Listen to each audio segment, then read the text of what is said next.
No sé cómo empezar esto, pero necesito contarlo. Necesito sacarlo de mi cabeza, porque desde aquella noche no puedo dormir. No puedo estar solo. No puedo cerrar los ojos sin verla. Yo no creía en nada de esto. Fantasmas, espíritus, maldiciones. Pensaba que todo era puro cuento. Historias para asustar niños o para pasar el rato con amigos. Pero lo que viví fue real. Me marcó para siempre.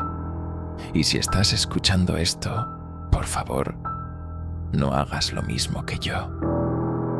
Todo comenzó un sábado por la noche. Estábamos en casa de Leo, un amigo de toda la vida. Estábamos los de siempre: David, Nico, Leo y yo. 4 amigos, cerveza en mano, contándonos historias, como cualquier otro fin de semana. En algún momento, la conversación se desvió hacia cosas paranormales.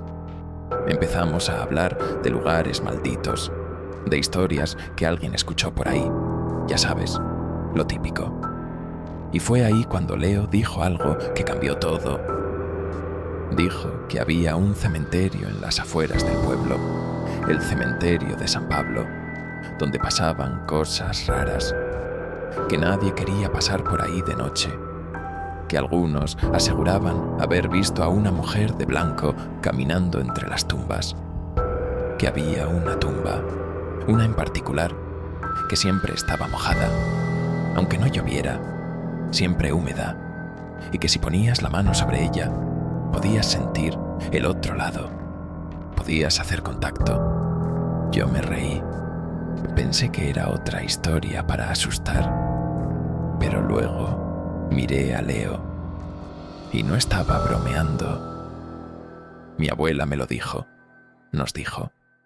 Una de sus hermanas murió ahí y desde entonces toda la familia ha vivido cosas extrañas. Hubo un silencio incómodo. Nadie se reía. Y entonces, sin pensarlo mucho, dije: ¿y si vamos? Lo dije como quien lanza un reto, sin imaginarme que en menos de 1 hora estaríamos frente a la reja oxidada del cementerio de San Pablo, con linternas en la mano y el corazón latiéndonos como tambores en el pecho. Eran como las 2 de la madrugada. Todo estaba completamente oscuro. Lo primero que noté fue el silencio, pero no un silencio normal.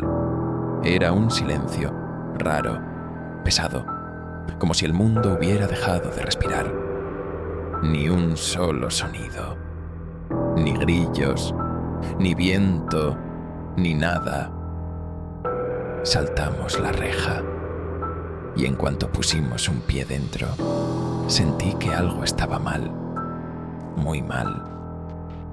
El aire era frío, pero no como el frío del clima. Era un frío que venía de dentro, como si algo te tocara el alma. Caminamos entre las tumbas con las linternas temblando en nuestras manos. Las lápidas parecían observarnos. Todo estaba cubierto de niebla baja y cada paso que dábamos crujía sobre las hojas secas y ramas rotas. Leo nos guiaba. Decía que recordaba el camino hacia la tumba que su abuela mencionaba. Yo ya quería darme la vuelta, pero no iba a ser el primero en decirlo. Ninguno quería parecer cobarde. En medio del cementerio, entre árboles torcidos y cruces oxidadas, encontramos una tumba distinta, vieja, agrietada, con el mármol partido y letras apenas visibles. Y sí, estaba mojada. Goteaba, como si hubiera llovido sobre ella y solo sobre ella. Era imposible. Había tierra seca por todas partes, menos ahí. «Es esta», dijo Leo con la voz apagada. «Es la tumba». Nos acercamos en silencio. David se quedó atrás. Nico encendió otra linterna porque la suya comenzaba a fallar. Y Leo puso la mano sobre la piedra. Yo lo miraba fijamente. No decía nada, pero su rostro cambió. Se puso tenso. Cerró los ojos y su pecho comenzó a subir y bajar rápido, como si le faltara el aire. ¿Estás bien?, le pregunté.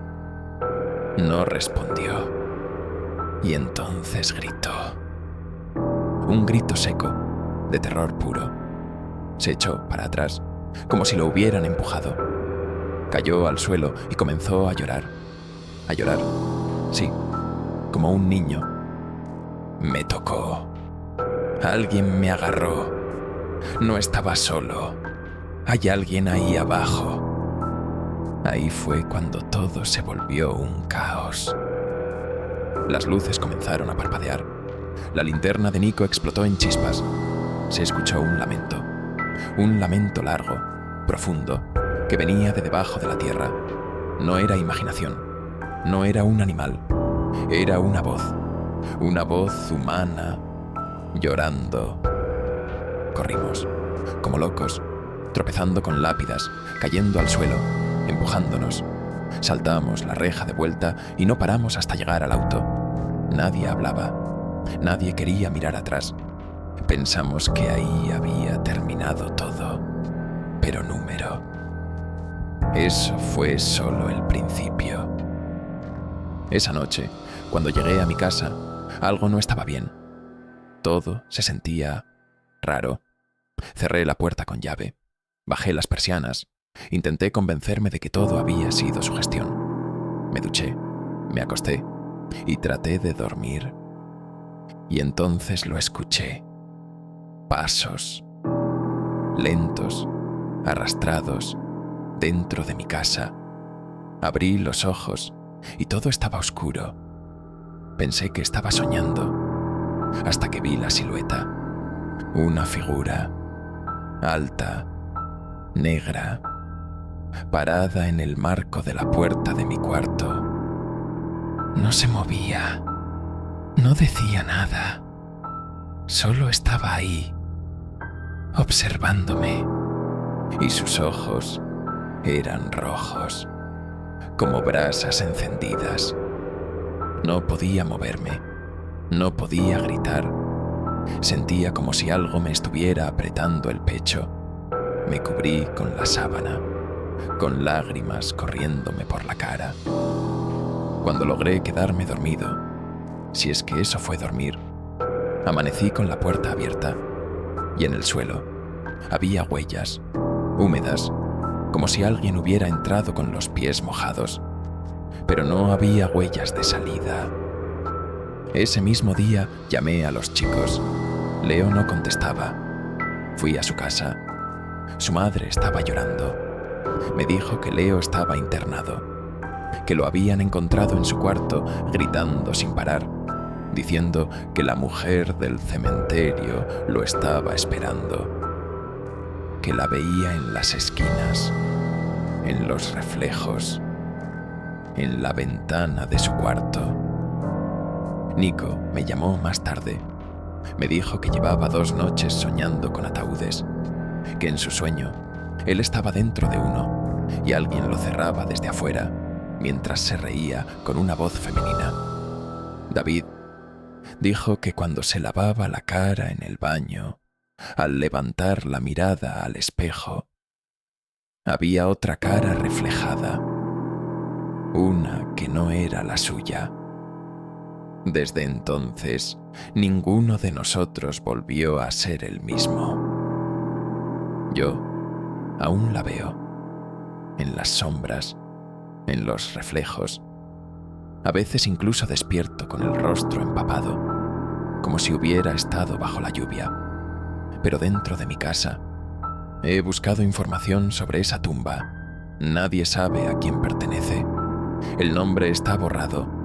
No figura en ningún registro, pero según algunos viejos del pueblo, ahí enterraron a una mujer que fue acusada de brujería, una que prometió volver, una que maldijo a todo aquel que profanara su tumba. Nosotros la tocamos, ahora nos persigue. Y lo peor es que no se detiene. Se alimenta del miedo. Se hace más fuerte cada vez que hablamos de ella. Te lo juro, no vayas, no lo intentes. Y si alguna vez llegas al cementerio de San Pablo, por lo que más quieras, no toques la tumba húmeda.